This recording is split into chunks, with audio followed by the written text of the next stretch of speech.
Hello everybody, James Ikeda here. In this video I would like to make three discrete points, explicate them somewhat individually, and then bring them together in the conclusion to discuss the ways that they overlap and inform one another.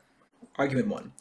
No atrocious episode of violence needs to be a perfect, tailor-made microcosm in every way of a broader system of violences, of a broader social problem, of a broader history.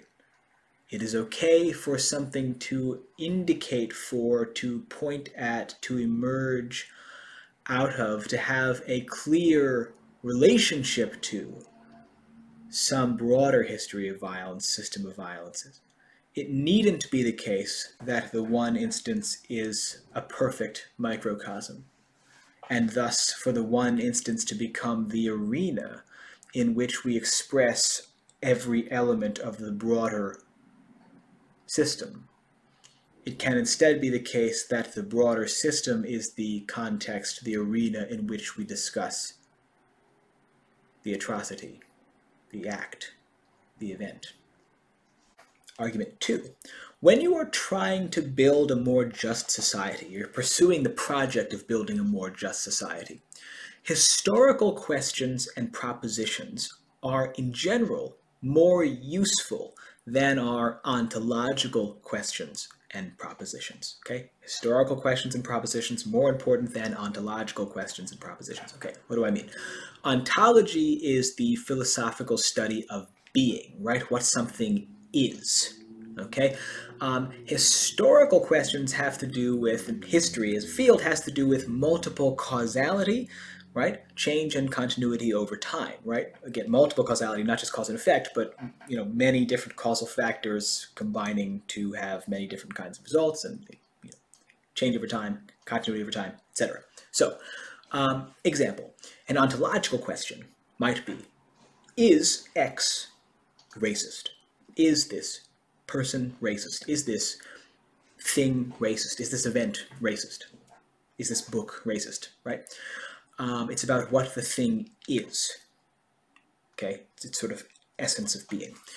A historical question, and there's many directions we could take here, but a historical question might be, how has the process of racialization worked over time? What has the process of racialization been? What is the ongoing, or what are the different ongoing processes of racialization? How has racialization impacted groups of people's differential access to safety and security, or indeed their differential exposure to violence and danger, right? I mean, these would be historical questions. They're process questions. They're about things that have happened over time, how they have developed, right? How things have come to be the way that they are, okay? As opposed to just questioning what they are out of time. Argument 3. It is important for us to carefully consider the implications of fixating on juridical questions. Okay, it's very important for us to consider the implications, the full implications of fixating on juridical questions. This is to say, if you are a person concerned, again, with building a more just society, with the project of building a more just society, consider what is gained and what is lost, in particular what is lost, by making, in essence, law and order categories of thinking, right? How you classify a certain crime, what kind of punishment regime or disciplinary regime is most appropriate for enforcing the end you're looking for. What is gained and what is lost by making these kinds of juridical questions the center of how we think about questions of justice?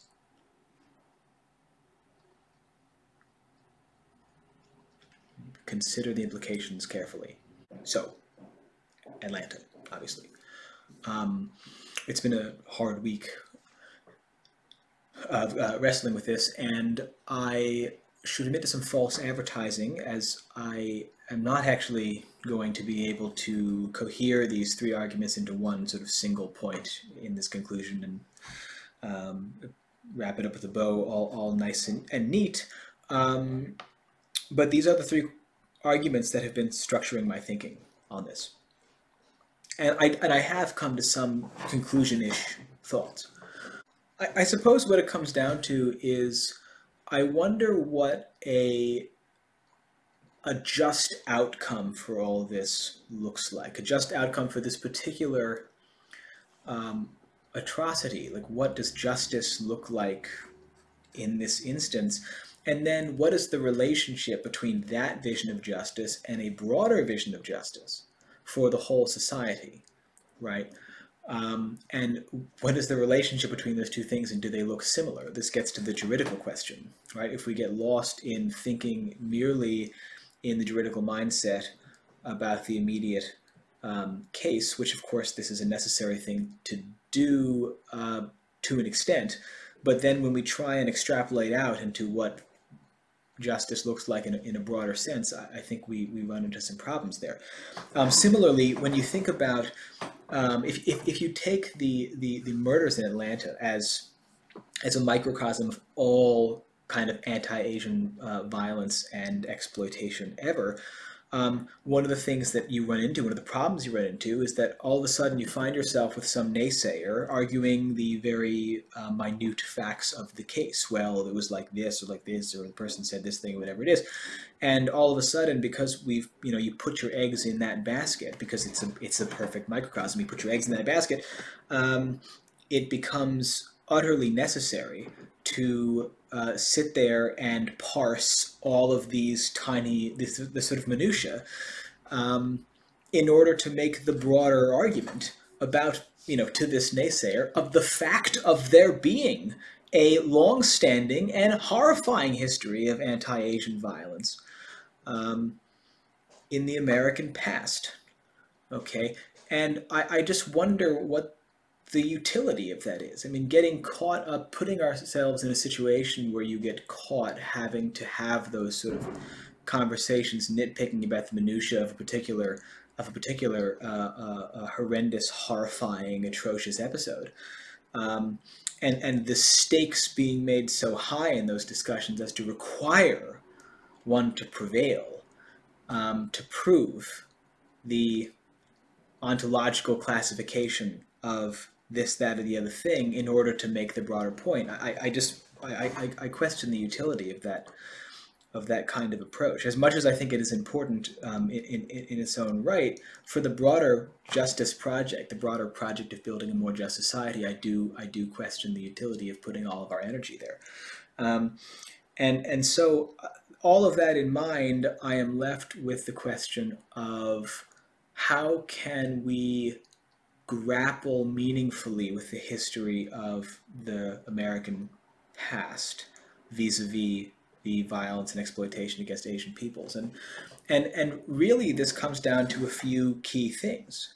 There is no grappling with Asian American history without centering it on immigration and war, without understanding the legal and political and social history of immigration and immigration restrictions as being a kind of fundamental part of Asian American history, and understanding war, not just things like Japanese internment, but thinking as well about the wars in Asia in the 20th century.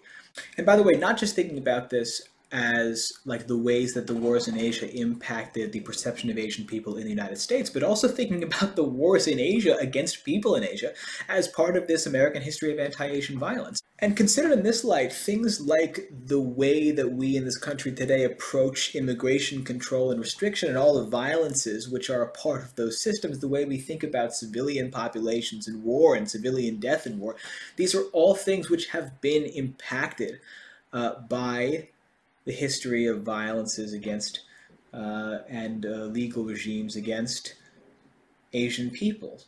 And so I think, in studying Asian American history and locating our present in this particular past through this particular lens, we learn a lot, and a lot that's very useful. And so I would hope that we can do the work of thinking about Atlanta in this longer history, um, thinking about Atlanta in these different ways, but doing so in a way that lets the urgency and the horror of this moment inform a broader attempt at building a just society, a broader attempt at advancing a project which refuses to accept a society where things like this are done, but without getting or feeling the need to get completely hung up on winning these discursive battles about the particular iteration of violence that we are looking at now, right? Being able to escape from fixating on this one instance needing to play this microcosmic role. This is just to say that we should be ambitious in what we want, in what we ask for, in what we aim for, in what we dream up in our minds and then pursue through our practice, through our lives. I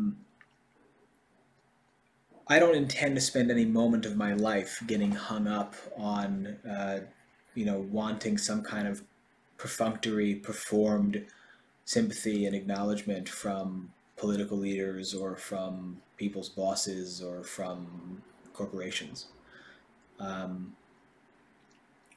And as for the minutia of the particular case, as for the hate crimes question, which is very, very important in this instance, to be sure, and is I think an important part of the question of justice in this instance.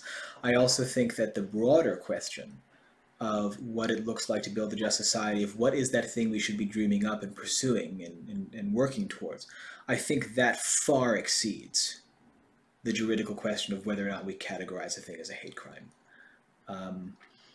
And I hope for and want for all of us the space and the bandwidth to be able to imagine justice beyond this and to leave aside some time and energy for the pursuit of that. So I know it's incredibly difficult, and solidarity to everybody. And hopefully this has helped at least to, I don't want to say to clarify, but at least to provide some new walls to bounce your brain off of. And that's all I've got.